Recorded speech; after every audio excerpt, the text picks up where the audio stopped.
Kaiju के हमले के बाद टोक्यो में शांति बहाल करने की कोशिशें और सरकार द्वारा की गई घोषणाएं उन अनसुलझे प्रश्नों की ओर इशारा करती है जो इस संकट की गंभीरता को और बढ़ाते हैं।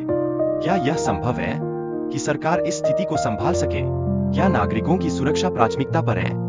युकिनो और उनके पूर्व प्रेमी अराता के बीच की बातचीत न केवल भावनात्मक जुड़ाव को उजागर करती है बल्कि उनके व्यक्तिगत संबंधों की जटिलता को भी सामने लाती है। क्या प्यार और परेशानी के बीच कोई संतुलन बैठाया जा सकता है जब आसमान पर मौत का साया हो?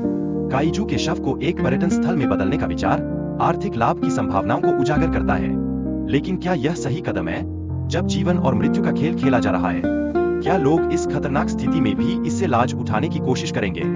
सरकार के मंत्री जिस गंभीरता से स्थिति का आकलन कर रहे हैं, सुरक्षा उपायों को तेज करने की आवश्यकता पर जोर देते हैं। यह बात न केवल देश के भीतर हलचल मचाती है बल्कि यह आसपास के देशों पर भी गहरा असर डाल सकती है। क्या हमें और अधिक जोखिम का सामना करना पड़ेगा?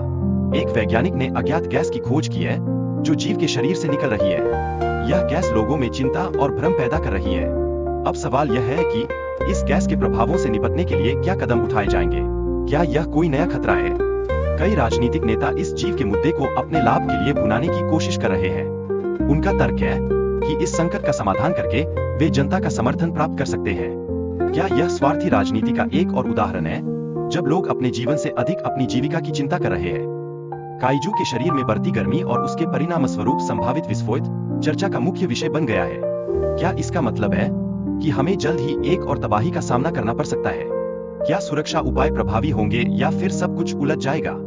आपातकालीन उपायों के तहत क्षेत्र को और अधिक सुरक्षित बनाने के लिए सरकार को अतिरिक्त कदम उठाने की आवश्यकता महसूस हो रही है। लेकिन क्या यह सब कदम उठाए जा रहे हैं? क्या सब कुछ सही दिशा में जा रहा है या फिर स्थिति और बिगड़ती जा रही है? यामिकुमो की नई तकनीक द्वारा खतरनाक गैसों को नियंत्रित करने का प्रयास किया गया है।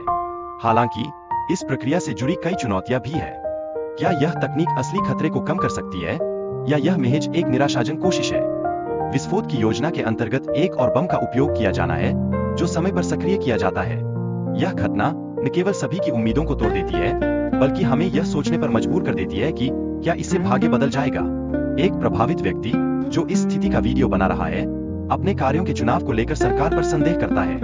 यह स्थिति और भी गहराती जाती है और सवाल उठता है, क्या वास्तविकता केवल दिखावे तक ही सीमित है? वीडियो में चर्चा एक रहस्यमय जीव के बारे में होती है जो एक नई समस्या का कारण बनता है। इससे सभी पात्रों के लिए संकट और भी गहरा हो जाता है। क्या यह जीव वास्तव में एक नई चुनौती पेश कर रहा है या फिर यह केवल एक धोखा है? युकिनो की भावनाएं और उसकी प्रतिक्रिया। जब उसने अराता को गिरते देखा, यह उसके लिए एक कठिन क्षण था। क्या वह अपने संवेदनाओं को नियंत्रित कर पाएगी या यह क्षण